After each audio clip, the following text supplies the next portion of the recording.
Rádio Relâmpago. Um magazine sonoro onde o desporto popular, a cultura e a luta por um mundo mais justo andam de mãos dadas.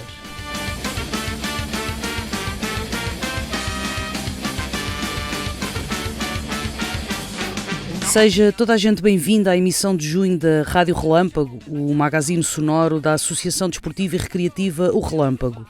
As nossas emissões estão disponíveis no Spotify, na Apple Podcasts e no YouTube, para que toda a gente as possa escutar sem barreiras ou assinaturas. Eu sou a Sara Figueiredo Costa, uma das muitas associadas do Relâmpago, e estamos juntos. Em mês de festividades pagãs disfarçadas de santos populares, o Relâmpago andou pelos arraiais comunitários, sempre a fugir aos espaços patrocinados por marcas e transformados em mercados festivos para turista ver.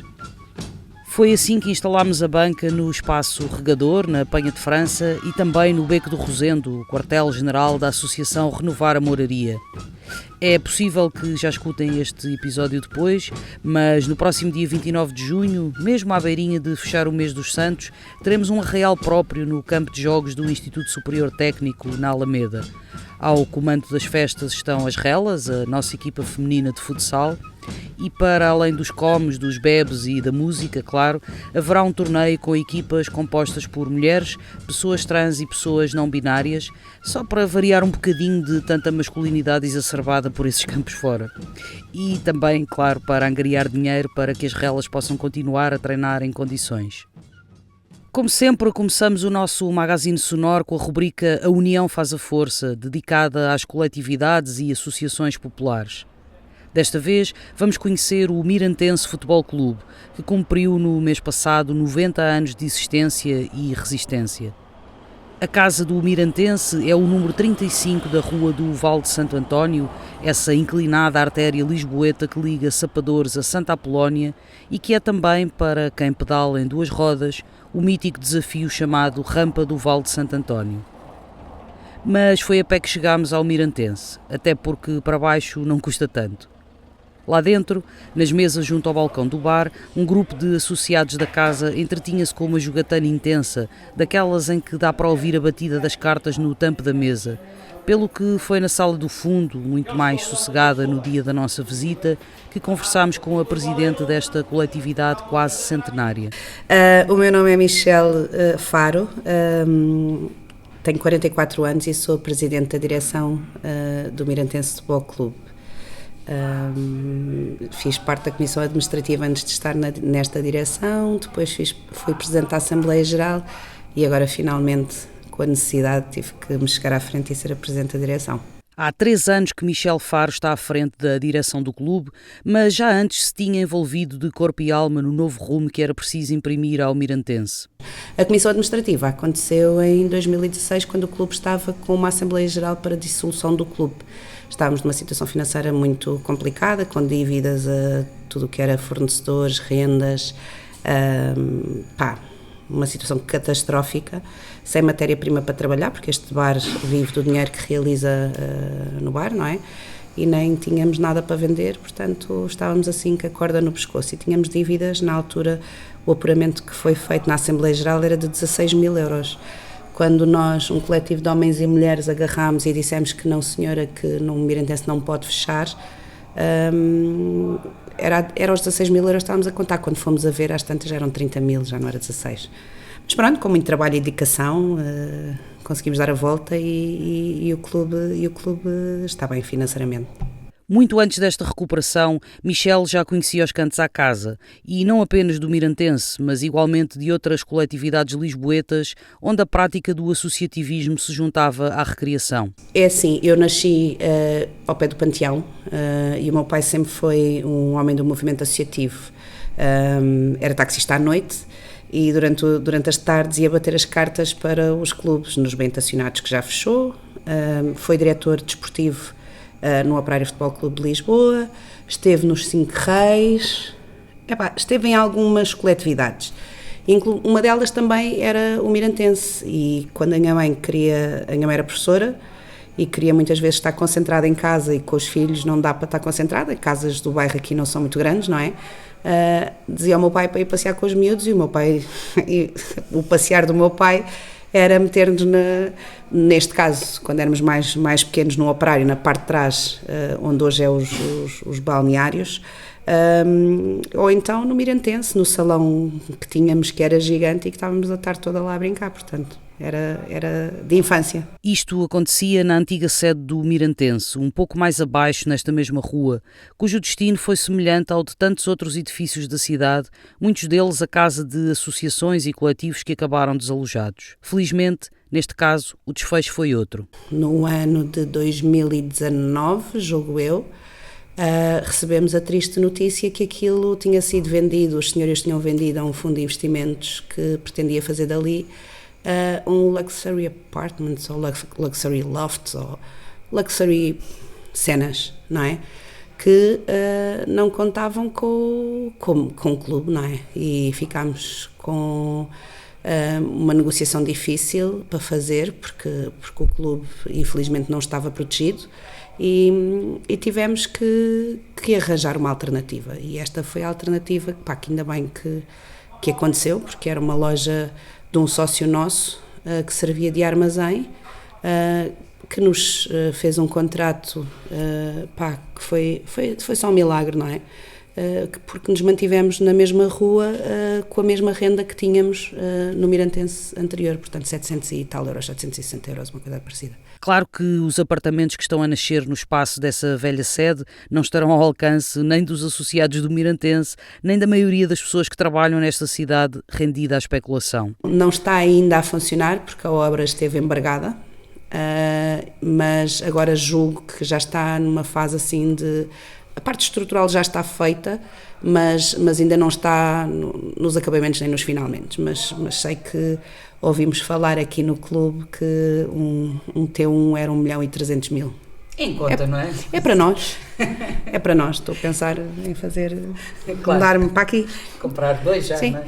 E vendo os 2 rins. Depois também faço diálise e não preciso deles, não é? Tipo, está-se bem. Fundado em 1935, o Mirantense Futebol Clube celebrou este ano os seus 90 anos, nesse 1º de maio de todas as bandeiras. Se esta associação nasceu como clube de futebol, rapidamente outras modalidades foram crescendo. E ali pelos anos 50 do século passado, era o ping-pong a colocar o clube nas páginas da Crónica Desportiva. Numa edição de 1957, há um belo texto que confirma isso mesmo, cujo título é "O Mirantense Futebol Clube é grande em ping-pong". O Mirantense era conhecido pelo ping-pong, pelo atletismo. Éramos muito fortes, aliás, temos aí taças que fomos ganhar, quer de ping-pong, quer de atletismo, na Escócia, na Alemanha, temos aí alguns troféus, éramos mesmo muito fortes nisso. Ao ping-pong e ao atletismo juntava-se, claro, o futebol, ainda que o Mirantense não tivesse campo próprio. Como tantas vezes acontece no meio associativo, esse problema resolvia-se com a solidariedade entre coletividades. Nunca tivemos campo, sempre treinámos e jogámos no Operário Futebol Clube. O que acontecia era que dividiam escalões, daquilo que eu percebi. O Operário teria 2 ou 3 escalões e o Mirantense teria outros 2 ou 3 escalões. Portanto, fazíamos assim uma divisão de escalões e da atividade desportiva. Era uma coisa que funcionava assim. Eu acho que o Calobé, inclusivamente, era treinador no Operário e treinador no Mirantense. Depois, com alguma...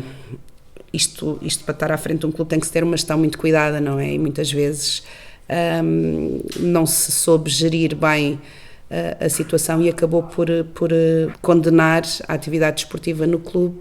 E nós, há 40 anos que não participávamos nas competições oficiais de futebol, na AFL, não é? E voltámos agora nesta época passada, 2024-2025. Na verdade, essa solidariedade mantém-se e o Mirantense continua a treinar no campo do Operário Futebol Clube. E continuamos a treinar, só não partilhamos o mister, porque o Operário não quer. Já estou a ver aqui uma tensão. Não é nada, não é nada. Não. O Mister do Operário é o Mister do Operário, o Mister do Mirantense vem do Operário, era o antigo Mister do Operário, que fez um ótimo trabalho no Operário e que agora está a agarrar a equipa sénior para a próxima época, que é o Mister Pips, o Filipe, e que é incrível. Para além do futebol de 11, há mais bola a rolar nos pés dos atletas do Mirantense e há outras atividades desportivas, umas mais canónicas do que outras. Nós temos duas equipas, uma de futebol 11 que participa nas competições da AFL e já há 2 épocas que temos a da Inatel. Isto porque, tendo em conta que na AFL há uma série de regras que os imigrantes não podemos ter mais do que X inscritos ou participar, eu percebo muito pouco de futebol. Eu ouço só quando vêm as multas e pergunto porque é que esta multa é porque tínhamos um jogador a mais do que os 7 não formados localmente, portanto, para dar hipótese àqueles que moram no bairro, não moram no bairro, que possam praticar o seu futebol. Participamos também nas competições do Inatel, que aí sim não tem essa exigência a nível nem de nacionalidade, nem de formação local, nem tudo mais. Portanto, temos 2 equipas de futebol, temos a pesca desportiva, que tem à volta de 6, 7 participantes. Participamos em alguns torneios quando somos convidados. E depois não temos mais nada a não ser... Nós somos ótimos num desporto, que é a beber álcool. Não sei se... Não sei deixar isso gravado. Estou ok com isso. Nós não escondemos e temos orgulho que somos muito bons e muito fortes nesse desporto. Ao futebol, à pesca desportiva e ao levantamento do copo de Imperial, juntam-se, claro, as cartas, como bem vimos assim que entramos na sede. Mas há aqui também jogadores inveterados de cartas. Porque sim. Às vezes que já cá estive... E não gostam de perder. Não gostam de perder, ficam ofendidos. Não, todos os dias o Mirantense está aberto 365 dias por ano, não fechamos nem no Natal, nem na passagem de ano, não fechamos nunca, portanto, e todas as tardes temos aí essa malta que viste quando chegaste, que estão fixadamente à porta, há 1/4 para entrar, ansiosos para se sentarem até às 6 da tarde. Participando ou não nos jogos de cartas, o Mirantense é, como tantas coletividades, um espaço de encontro e convívio entre associados e não só entre associados. Temos uma coisa também curiosa na altura de escola, que é os miúdos que vêm da Gil Vicente, saem da escola às 5h30 e vêm para baixo e jogam ping-pong. Portanto, saem da escola, jogam o seu ping-pong até às 7, 7h30, uns estão a jogar ping-pong, outros estão a fazer trabalhos de casa e tudo mais, e depois lá vão às suas vidas, mas é uma rotina interessante porque descem da Gil, vêm para aqui, tem a malta mais velha, o Chico também ajuda muitas vezes, entretém-se com eles a jogar xadrez e damas, acho eu, e dominó, ensinou-os a jogar dominó, que eles nunca tinham visto dominó na vida. Temos aqui uma interação interessante entre as gerações mais velhas, não é? E estes miúdos que saem da escola e que poderiam ir para aí fazer disparates e não vêm para aqui jogar ping-pong. Setas. E é isto. Chico é o associado aos comandos do bar, entretido a tirar cafés no dia da nossa visita, mas sempre disponível para outras tarefas, independentemente da idade de quem está do outro lado do balcão. Tem uma paciência para os miúdos e para mim. Não é só para os miúdos, eu acho que ele tem mais paciência para mim. Manter o Mirantense a funcionar requer algo mais do que entusiasmo. Entre o turno da tarde e o da noite há muito para fazer. O Mirantense abre todos os dias às 2 da tarde. Abrem às 2 e fecham às 6. E esse funcionamento é assegurado por eles. E seja o Chico, diretor, por acaso é diretor, mas o Meiri não é, também faz isso. O Zé Carvalho, o Lopes. Portanto, há uma série de malta que tem a chave do clube e que assegura a sua abertura. E depois, na parte da noite, depois fechamos entre as 6 e as 8, isto durante a semana, e às 8 vem o Raul, que fixamente está aqui no clube e que faz o serviço à noite. Antigamente éramos nós diretores, que saíamos dos nossos trabalhos, tínhamos uma escala de serviço, 7 diretores, 7 dias por semana, 1 dia por semana a cada diretor, fora depois quando tínhamos eventos, não é? Isto, claro, em dias normais, digamos assim. No mês de junho, quando os arraiais se instalam em Lisboa, o trabalho aumenta muito e são precisos mais braços para dar conta do recado. Este ano não foi exceção, e se do lado de quem trabalha tudo aconteceu como sempre, do lado dos foliões foi notória a necessidade de poupança, que os tempos não estão fáceis e não parece que vão melhorar. Correu muito bem, correu muito bem. Um bocado mais fraco este ano do que nos anos anteriores. Sentimos muito o facto das pessoas não terem a mesma capacidade financeira para gastar dinheiro, não é? Estávamos a comentar há bocado essa questão de ver gente com bebidas em garrafas de plástico, coisa que não víamos tanto há uns anos atrás. Malta que trazia sandes já feitas, portanto as pessoas quiseram divertir-se e muito bem, mas notámos que não tinham a mesma disponibilidade de gastar dinheiro como antigamente. Isso tem tudo a ver também com os ordenados baixos que as pessoas têm e com as despesas altas, e então optaram por trazer o seu farnel, e está tudo bem para nós. Nós temos uma coisa que é, nós estamos nos Arraiais de São Vicente, mas não estamos bem no Arraial da Graça, estamos na lateral da igreja, onde é a Praça das Coletividades, onde estão os clubes da freguesia de São Vicente todos presentes. E nós chegamos a consenso e fazemos os preços mais ou menos como os preços que temos na sede. O preço da cerveja é fixado pela organização, pela Junta de Freguesia de São Vicente, mas tudo o resto, por exemplo, uma bifana no nosso lado era 3 euros, uma sardinha era a 2 euros, no outro lado era 3,5 uma sardinha e 4,5 uma bifana. Porquê? Porque nós temos os nossos sócios que têm reformas de 400 euros. Não vale a pena andar aqui com merdas, não têm capacidade financeira para ir lá para cima gastar esse dinheiro numa refeição. O que nós fazemos é, os nossos sócios, muitas vezes, que nós sabemos, oferecemos, e mantemos o preço mais ajustado e mais aceitável para as pessoas do bairro poderem ir ao Arraial. Este cuidado com os associados e com as pessoas do bairro não vive apenas no mês dos Santos Populares. No Mirantense, toda a gente cuida de quem está à volta e ninguém fica para trás por ter menos dinheiro, pouca mobilidade, algum problema de saúde. A rede de apoio mútuo pode não estar na lista de atividades da associação, mas é o verdadeiro pulsar do seu coração todos os dias. Imagina, és um sócio, tens um ordenado de merda, precisas de qualquer coisa a nível elétrico, canalização, há um sócio que percebe, só te cobra o material. É eu ajudar com o meu conhecimento, com o meu trabalho, a comunidade. Outra situação, malta mais velha, estão em casa, muitas vezes não têm disponibilidade para sair, precisam de um medicamento. Ligam, olha, preciso que me faz levantar um medicamento. Aí vamos buscar. É preciso 6 pacotes de leite, bora lá. Coisas pesadas que nós podemos ajudar e funciona um bocado entre rede. Eu dou aquilo que eu sei e aquilo que eu posso ajudar, tu dás exatamente na mesma medida. É a nossa forma de continuar a agir enquanto comunidade e enquanto bairro, e temos que estar presentes e temos a noção que, imagina, muitos dos nossos velhos estão cá sozinhos, os filhos emigraram, e que o Mirantense é a casa deles. Nós tivemos uma situação aqui de um vizinho que todos os dias vem às 22h45 beber o seu café, é o último café que o Mirantense serve, e depois já podemos lavar a máquina do café, e o senhor num dia assim de chuva escorregou e caiu, e a primeira coisa que ele disse quando os bombeiros o retomaram assim, tem que ir avisar no Mirantense, e eles vieram cá.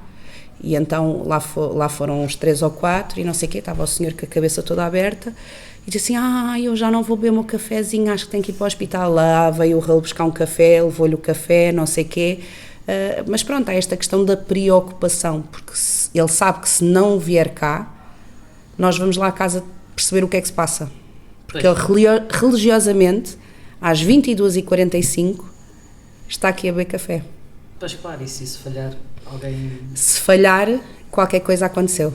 Pois. Uma vez adormeceu a ver uma Champions ou uma porra qualquer e éramos nós a bater à porta feitos loucos. E era só, e estava tudo bem, era só ele a dormir, mas há esta coisa de nós percebermos que falta aqui uma peça hoje, faltou aqui alguma coisa hoje, e nós temos cuidados nossos, como é óbvio.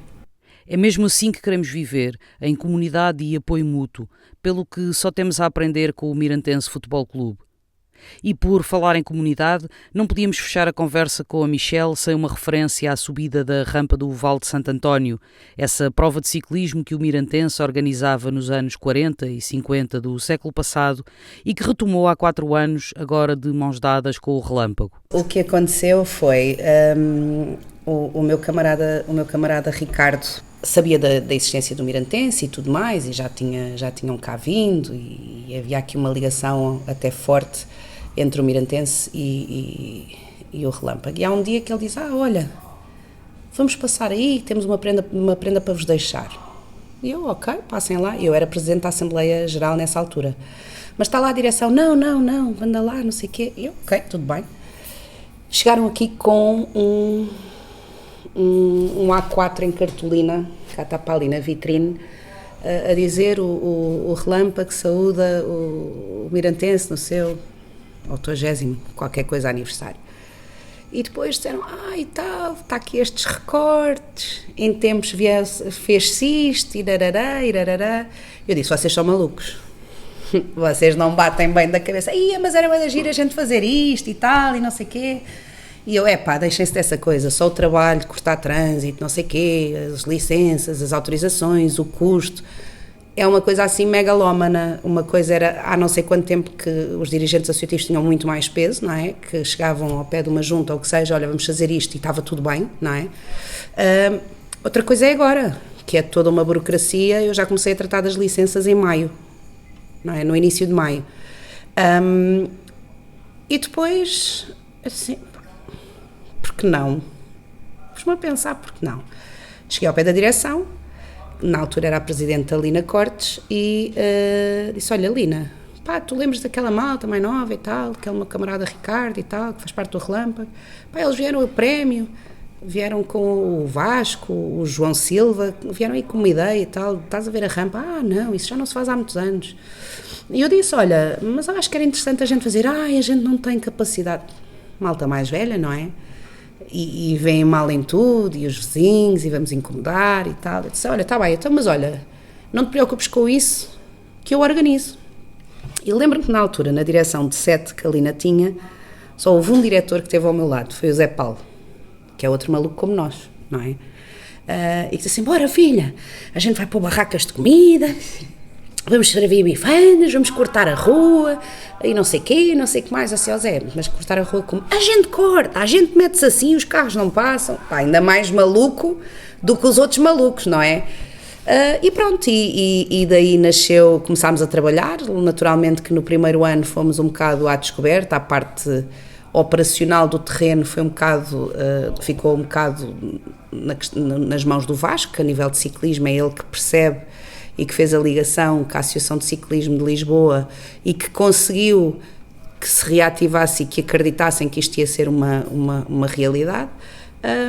Toda a outra parte de produção, montagens é a parte, o Pontinha, mais o Matias e tudo mais que metem isso a andar, toda a parte burocrática, pronto, acaba por cair assim um bocado no meu colo, mas está-se bem, isto no primeiro ano custou muito mais. E agora já é feito de uma forma quase automática, as chatices são todos os anos a mesma, mas a gente faz. E é uma coisa incrível. Era isso que eu ia perguntar, imagino que tenha valido a pena. Valeu muito a pena. Imagina, nós no primeiro ano tínhamos algum receio a nível da aceitação e de como é que isto ia correr. E correu bem. No segundo ano já foi assim uma doideira. No terceiro fugiu-nos um bocado até das mãos, chegámos a dizer tipo, isto já não é nosso, já não nos pertence, é uma prova já da cidade e do bairro. A data da rampa já está marcada, será no dia 19 de outubro.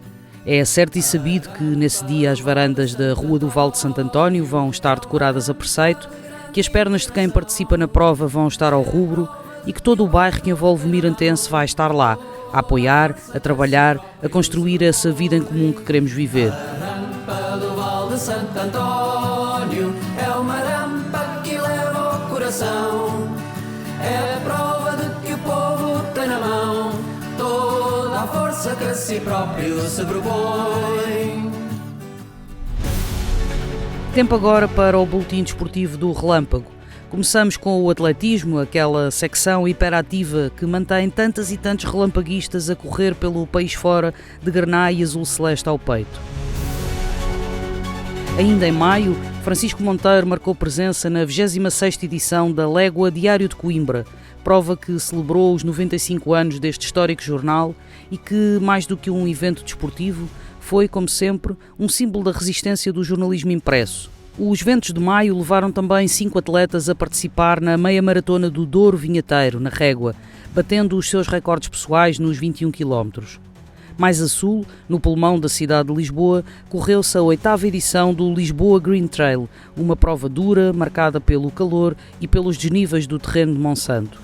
A equipa Grená e Azul Celeste fez-se representar por Marta Borges, que correu o trail longo de 22 km. A fechar o mês de maio, as atletas Inês Corbalán e Jô estiveram presentes na Marvila Run, organizada pela Associação de Atletismo de Lisboa e pela Junta de Freguesia de Marvila. Fizeram os 10 e os 5 km, respectivamente, e para a alegria dos relampaguistas, a Inês Corbalán subiu ao pódio uma vez mais, levando consigo a medalha e a taça do seu escalão e da geral. Bravo, Inês! Já este mês, voltámos a marcar presença na corrida das Pontes Coruche, numa das provas do Troféu de Oeiras, em Linda a Pastora, na corrida Egas Muniz 2025, inserida no Troféu de Atletismo de Almada Mário Pinto Claro, e na última prova do Troféu de Oeiras, o Grande Prémio do Estádio Nacional, onde 4 dos nossos atletas deram o seu melhor ao longo de 6 km em corta-mato. Também marcámos presença na 14ª corrida do vinho e da pera rocha, o que é sempre uma boa combinação, se pensarmos naquela deliciosa sobremesa chamada peras bêbadas. Os nossos atletas ficaram satisfeitos com os resultados e, uma vez mais, a Inês Corbalán levou as cores Grená e Azul Celeste até ao pódio. No final da prova, os atletas relampaguistas ainda passaram pelo memorial em homenagem aos presos políticos bombarralenses, recordando que cada dia é dia de luta.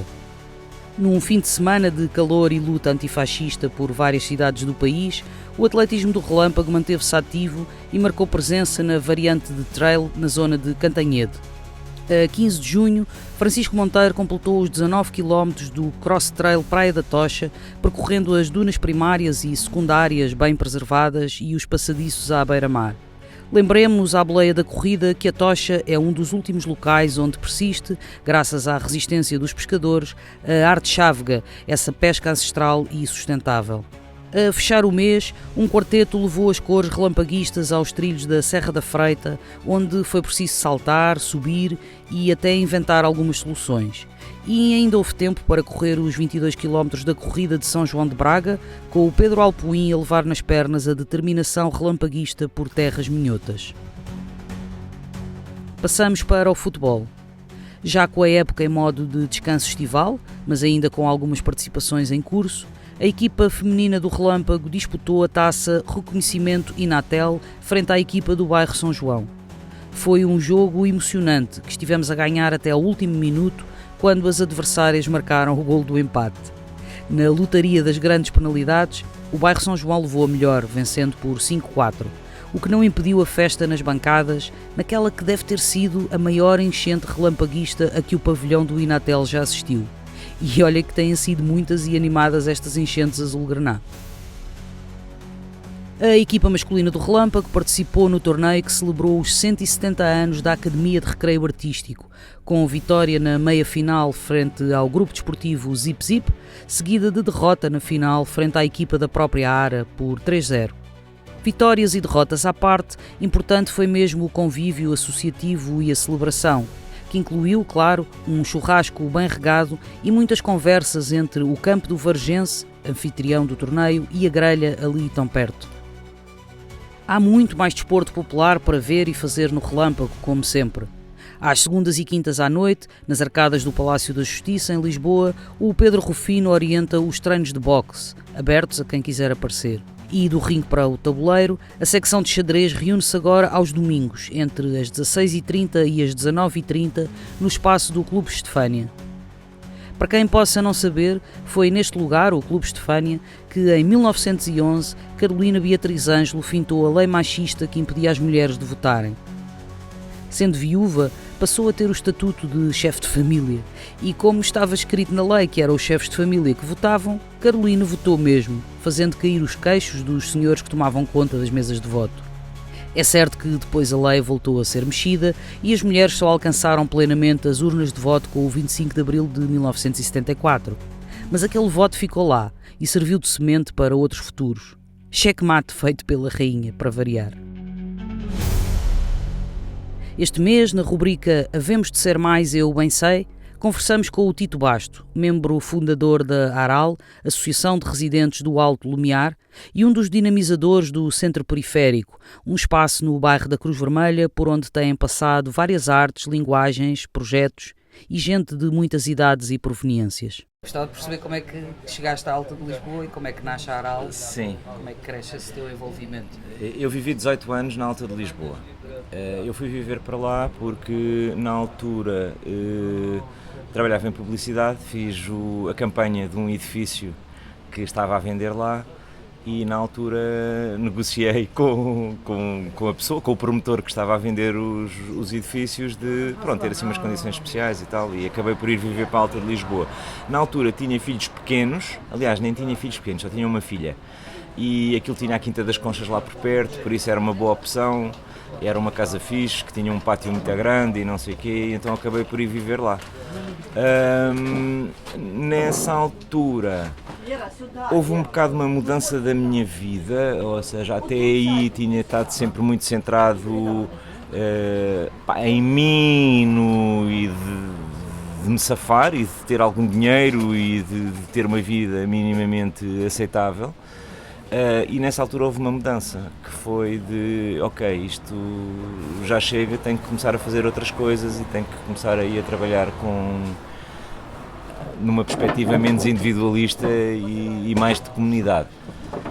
Na altura havia um blog na Alta de Lisboa que se chamava Viver na Alta de Lisboa, feito pelo Tiago Figueiredo, de quem eu gosto muito, que começámos a discutir situações que estavam mal na Alta de Lisboa e dúvidas e questões e tudo isso. E aquilo foi muito engraçado porque o blog acabou por ter uma repercussão política fortíssima, ou seja, porque aquilo era visto por muita gente. E na altura depois o Tiago convidou-me para escrever no blog, eu também escrevi no blog e não sei o quê, e a partir daí surgiu a ideia de algumas das pessoas que comentavam no blog de que fazia sentido fazer uma associação, principalmente porque aquilo era tudo muito obscuro, ou seja, nós não sabíamos minimamente o que é que estava a acontecer, quais eram as negociações do promotor privado, que era a Segal, com a Câmara Municipal de Lisboa. A Câmara não dava resposta a alguns problemas que eram evidentes, tipo cruzamentos. Havia um cruzamento, tinha 4 vias com 2 faixas de cada lado e depois ainda mais outras coisas que não tinham uma rotunda. E fizemos coisas incríveis na altura de, por exemplo, fazer uma rotunda, nós, durante a noite, com aqueles blocos das obras de plástico. Sim, aqueles vermelhos. Havia uma obra lá por perto que os blocos não estavam lá a fazer nada, desviámos os blocos para a rotunda e fizemos uma rotunda, depois de estarmos um ano e tal a chatear para fazerem lá uma rotunda. O que é facto é que a rotunda teve de pé 15 dias, aquilo funcionava lindamente e passado 2 meses começaram as obras para a rotunda. As pessoas de repente perceberam que fazia mesmo falta uma rotunda. Isto começou a ser um bocadinho entusiasmante, de alguma maneira, as pessoas juntarem-se e pelas suas próprias mãos tentarem resolver as coisas. E depois foram 18 anos, acabámos por fazer a ARAL, a associação, percebemos muito rapidamente e isso um bocadinho mal, ou seja, deixámos de ter uma intervenção política tão forte e passámos a ter uma intervenção mais percebemos muito rapidamente, porque nós não conhecíamos nada da Alta de Lisboa, eu não conhecia nada da Alta de Lisboa quando fui para lá, de que havia ali uma prioridade muito grande que era de alguma maneira criar pontes entre a população que estava nas habitações sociais e a população que tinha ido para lá, que essencialmente caracterizava-se de jovens licenciados com miúdos pequenos e tal, e que viviam completamente costas voltadas. Havia uma espécie de fronteira. Havia fronteira e havia mesmo situações havia os bares, e ainda há, os bares do pessoal que está na habitação social, que nós chamamos que é o PER e a venda livre, ou seja, a venda livre é quem comprou casa, PER, plano especial de realojamento. E ainda hoje, na altura ainda era mais marcante isso, que os locais de comércio são frequentados por uns ou por outros e havia muito poucos que eram comuns. Havia o talho, só havia um, por isso não havia outra hipótese. Mas é curioso porque essa fronteira, pelo menos a vez que estive contigo no bairro, ela não é exatamente geográfica, ou seja, há espaços onde as duas populações, digamos assim, convivem, mas depois mantêm-se afastadas. Isso não acontece porque basicamente os edifícios de habitação social estão inseridos no meio dos edifícios de venda livre. Quer dizer, não há algo, há exceções, como é evidente, há muitas exceções, mas isso acontece por essa razão, ou seja, no fundo, as ruas são frequentadas por toda a gente, não é? Sim, a fronteira é. E pronto, e basicamente começámos a trabalhar na altura muito com miúdos, de início tivemos um primeiro apoio BIP-ZIP que trabalhámos na área da música e da dança e disso tudo e acabou por funcionar muito bem. Na altura fizemos um projeto incrível que foi, as escolas da Alta de Lisboa eram escolas muito fechadas, porque eram escolas que eram só frequentadas por miúdos que viviam na habitação social, não havia um miúdo de venda livre. E conseguimos que houvesse uma abertura das escolas e conseguimos meter judo nas escolas, o que foi muito fixe. Aquilo acabou por ser uma coisa louca, chegámos a ter 700 miúdos a fazer judo nas várias escolas e na altura, e estávamos nós muito a começar, ainda não percebíamos muito disto, conseguimos uma coisa muito engraçada para nós e que na altura ficámos cheios de orgulho disso, que foi cá em Portugal, foi o primeiro projeto que teve o apoio institucional da Unesco em escolas de projetos de desporto, o que pronto, na altura foi ótimo porque depois conseguimos arranjar algum dinheiro à conta disso para continuar com o projeto. O projeto mudou de clube e tal, mas ainda continua. Um dos mestres fez um clube, que é o Clube Atlético da Alta de Lisboa, em que alguns dos mestres que estão lá, estou-me a lembrar por exemplo do Vasco Rompão, que à parte de ter sido campeão nacional de judo, ganhou uma profissão. Ele começou a fazer judo lá miúdo e hoje em dia é mestre de judo e aquilo foi o percurso de vida dele que começou aí, não é? E pronto, e depois a partir daí começámos a trabalhar. Hoje em dia temos alfabetização, temos um grupo de 30 miúdos que acompanhamos, temos um serviço de psicologia para os miúdos, para os pais, para os familiares, também aberto para os auxiliares das escolas e para os professores, apesar dos professores não frequentarem, mas podem frequentar se quiserem. E estamos a falar sempre de uma associação que funciona com trabalho voluntário. É uma associação que até há trabalho voluntário, mas conseguimos sempre desde muito cedo, eu diria talvez desde há 15 anos, de ter algum recurso humano. Porque à conta dos financiamentos que tínhamos do BIP-ZIP dava para pagar a alguém para estar lá o tempo inteiro. Porque nós, direção, sim, éramos todos voluntários, quer dizer que tínhamos que ter sempre lá alguém. Hoje em dia temos vários, ou seja, temos 5 pessoas que estão nos recursos humanos e pronto, as coisas também evoluem, isto é sempre muito volátil porque depois acaba um financiamento, por exemplo, este ano não ganhámos nenhum BIP-ZIP, estamos a fazer um esforço enorme para não reduzir pessoal, mas não há milagres, não é? Também não podemos ter lá as pessoas a trabalhar à borla ou ter ordenados em atraso, não é? Claro. E é no contexto da ARAL que surge o Centro Periférico, onde na verdade até já gravámos alguns episódios da Rádio Relâmpago e voltaremos a gravar. Como é que isso nasce? Sim. Isso nasce um bocado com aquela primeira experiência, era um projeto que se chamava All Arts e que eu te falei inicialmente, que começámos a trabalhar com música e com dança e com tudo isso e aquilo funcionou muito bem e acabou o financiamento. E acabou-se o projeto, que é sempre a mágoa destas coisas. Nós fazemos sempre um esforço enorme de continuar com as coisas, mas às vezes não é possível, e nesse caso não foi possível. Mas ficou sempre aquela coisa de, epá, isto aqui é uma ferramenta fortíssima de intervenção. Mais tarde apresentámos, depois de falar com o pessoal e de perceber que fazia sentido e isso tudo, apresentámos uma candidatura ao Centro Periférico, que na altura ficou em primeiro lugar no BIP-ZIP, o que nos deu assim um elan e uma força muito grande para dizer, ok, já que o nosso projeto é tão fixe, arranjem-nos um espaço. Identificámos um espaço que estava abandonado há 5 anos e que tinha inundações de esgoto e que estava podre e chateámos a Câmara e foi muito bom termos ficado em primeiro lugar no BIP-ZIP, porque se tivéssemos ficado em 10º se calhar não tínhamos o espaço. mas na altura foi assim um argumento de peso e conseguimos um espaço ótimo, que é o Centro Periférico, tem 150 metros quadrados, onde acontece lá muita coisa, ou seja, temos um estúdio de som, temos uma sala de multiusos de ensaios, há muito pessoal que vai, quando tem concertos, vai lá ensaiar, temos imensas formações, tanto lá como fora. E é um espaço que foi pensado numa perspectiva também um bocadinho de sustentabilidade financeira, que é uma coisa que às vezes dói-me um bocado, porque só se olha para esse lado e não se percebe que projetos que têm um impacto fortíssimo na comunidade e que são fundamentais, não são sustentáveis financeiramente, ou seja, no fundo nós estamos aqui a substituir ao Estado muitas vezes, estamos a fazer o papel que o Estado devia fazer, mas depois acaba porque, não, isso aí não dá dinheiro, então como não dá dinheiro, vamos acabar com isso.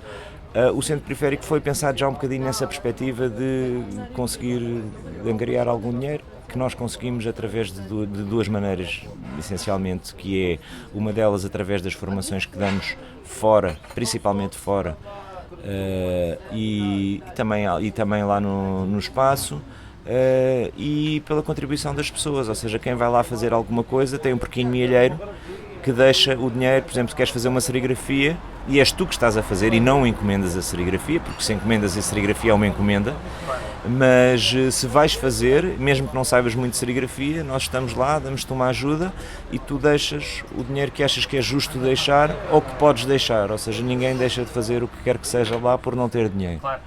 E essa é a lógica. E tu agora já não vives na Alta de Lisboa, mas continuas a passar lá muito tempo. Sim, agora estou a viver em Arroios, mas a minha vida acontece toda na Alta de Lisboa, porque eu também organizei a minha vida de maneira a ter muito espaço para fazer as coisas que me dizem alguma coisa. Quer dizer que eu tenho um trabalho fixo, que me garante o meu ordenado baixinho ao fim do mês, mas que só trabalho à terça e à quinta-feira. Eu faço a gestão de uma clínica, só vou lá à terça e quinta-feira, pago os ordenados, trato das cenas do banco, trato das seguranças sociais, mandar as cenas para o contabilista, faço isso em 2 dias. Tenho o resto do tempo para complementar isso com algum trabalho que faço como designer, mas o resto do tempo estou na Alta e mesmo o trabalho como designer faço lá, quer dizer que estou na Alta o tempo todo. Quer dizer que tenho uma proximidade muito grande com o território, com as pessoas e pronto, chegamos a alturas da nossa vida que permite fazer isso, ou seja, de ter tempo para fazer aquelas coisas que fazem sentido para mim, não é?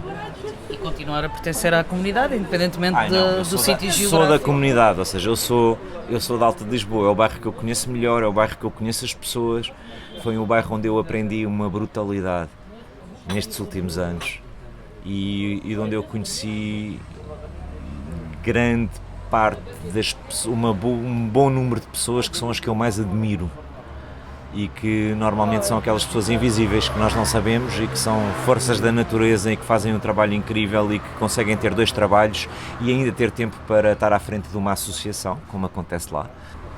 E por isso sim, continuo lá, aquilo é o meu bairro. Foi a conversa com o Tito Basto num café fora da Alta de Lisboa, mas com a cabeça e o coração apontados a esse bairro que tão bem conhece e onde o Relâmpago tem sido sempre tão bem recebido.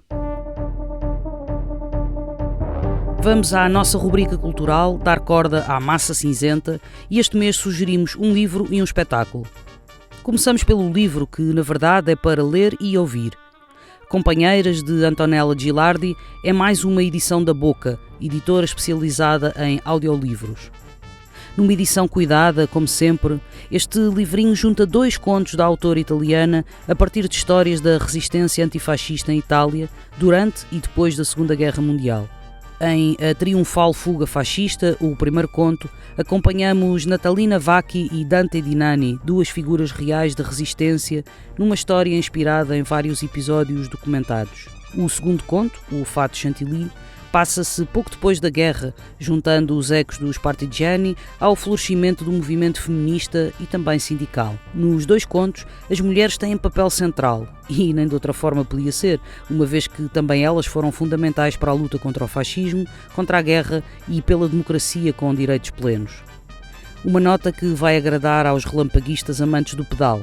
As bicicletas surgem em força no primeiro conto, mostrando como as duas rodas deram um contributo inestimável para despistar fascistas, fazer circular notícias, pessoas e materiais. A segunda sugestão é para ver e ouvir no espaço da Fundação Carlos Gulbenkian, com entrada livre. Válvula é um espetáculo que junta em palco LBC Soljat e António Jorge Gonçalves, cruzando rap, hip-hop e desenho ao vivo, num percurso que há um labirinto de perguntas e hipóteses sobre o grafite, a cultura do hip-hop e o tanto que tudo isso tem que ver com a nossa vida cotidiana. Válvula pode ser visto no dia 6 de julho, pelas 18 horas, no âmbito do programa Jardim de Verão da Gulbenkian. E não falhem, mas se falharem, é bem possível que possam ver este espetáculo noutros palcos, um pouco por todo o país. Vamos a outras histórias para contar, que este mês são também um apelo à solidariedade de quem nos escuta. Durante vários meses, um grupo de pessoas imigrantes teve a rua como local de pernoita, ali nas imediações da Igreja dos Anjos. Depois, a Câmara Municipal de Lisboa afastou essas pessoas dos olhares públicos, sem querer saber do contexto, das dificuldades, das possibilidades de verdadeira resolução de um problema que era de direitos humanos e não de uma imagem bonitinha da cidade. A história dessas pessoas são muitas histórias, na verdade, e era importante escutá-las todas, mas vamos resumir dizendo que a maioria chegou a Lisboa vinda do Senegal, da Gâmbia, da Mauritânia. Atravessaram o mar em embarcações precárias, arriscaram a vida, viram morrer muita gente que vinha a bordo. Fugiam da miséria e da falta de oportunidades à procura de um futuro digno. E algumas dessas pessoas fugiam também da perseguição e da violência nos seus países de origem. Em Portugal, procuraram a AIMA de modo a regularizarem a sua situação e poderem reiniciar a vida, mas os pedidos não foram aceitos. E foi assim que se viram na rua, sem rede de apoio, sem nada. Essa rede foi sendo construída pelos próprios e por outras pessoas que vivem em Lisboa, ao mesmo tempo que diferentes coletivos e ativistas davam início a um novo processo de regularização por via da alínea B do artigo 123 da Lei de Imigração, que prevê a concessão de autorizações de residência com caráter excepcional por razões humanitárias. O tempo passou e as condições degradaram-se sem que o Governo ou a Câmara de Lisboa tivessem criado verdadeiras soluções. Surgiu a Cozinha Migrante dos Anjos, um projeto comunitário que juntou os imigrantes a tantas outras pessoas e coletivos. Vale a pena citar uma parte do relato que nos foi feito por um voluntário da Cozinha Migrante dos Anjos. Apesar da extrema fragilidade e precariedade em que se encontravam, estes imigrantes encetaram todos os esforços para se integrarem na sociedade. No âmbito do projeto comunitário Cozinha Migrante dos Anjos, auto-organizaram-se para confeccionar e servir mais de 100 refeições diárias a todos aqueles que pernoitavam nos arredores da Igreja dos Anjos. Face às tentativas frustradas de ingressarem em programas de português língua de acolhimento, devido à escassez óbvia de vagas, frequentaram aulas informais de português. Participaram, nomeadamente, em jogos de futebol nas instalações de uma associação desportiva e recreativa local. Organizaram ações de limpeza, promoveram ações de informação e sensibilização sobre a sua situação, participaram em inúmeras iniciativas culturais, engrossaram as comemorações do 25 de Abril e do 1º de Maio, integraram as comitivas que reuniram com a AIMA e com os núcleos de planeamento e intervenção sem abrigo, procurando contribuir ativamente para a construção de uma resposta. Além disso, estes imigrantes, mesmo enfrentando obstáculos diários e cada vez mais intransponíveis, encetaram todos os esforços para ingressarem no mercado de trabalho. Solicitaram o número de identificação fiscal e da segurança social, inscreveram-se no Instituto do Emprego e Formação Profissional, inscreveram-se em empresas de trabalho temporário e de prestação de serviços agrícolas, procuraram ativamente trabalho por todos os meios possíveis. A grande maioria abandonou pelos seus próprios meios Lisboa e rumou a outras paragens, de norte a sul do país. Ao dificultarem a sua regularização, as autoridades portuguesas condenaram estes imigrantes a uma situação de indignidade e deixaram-nos permeáveis a todo o tipo de abusos. E termino a citação do relato que nos foi feito. Agora, mais de um ano depois e já num cenário onde a extrema-direita ganhou espaço no Parlamento e nas ações governativas, a AIMA e o Governo estão a responder aos pedidos de regularização de um modo totalmente padronizado, uma espécie de copy-paste que não analisa qualquer questão, e a resposta é recusar a regularização e emitir notificações de abandono voluntário do país para todos, sem sequer ter em conta se os imigrantes estão inseridos no mercado de trabalho, e alguns até já estão, se pagam os respectivos impostos ou se entretanto têm outro processo de regularização em curso. A Cozinha Migrante dos Anjos está, por isso, a recolher fundos para poder recorrer judicialmente desta decisão e é por isso que trazemos esta história para fechar a Rádio Relâmpago de junho. Quem puder ajudar, seja a quantia grande ou pequena, passe pelo Instagram da Cozinha Migrante dos Anjos e contribua. Já jogámos à bola com algumas destas pessoas numa das nossas sextas-feiras boleiras. Agora é tempo de lhes dizermos que ninguém larga a mão de ninguém. Voltaremos em julho. Até lá andaremos por aqui e por ali, entre provas desportivas e convívios, nos debates e na resistência, pela Palestina, pelo direito à habitação, pela liberdade e pela democracia que tantos querem ver amordaçada. Pelo desporto popular, vamos à luta. Rádio Relâmpago. Um magazine sonoro onde o desporto popular, a cultura e a luta por um mundo mais justo andam de mãos dadas.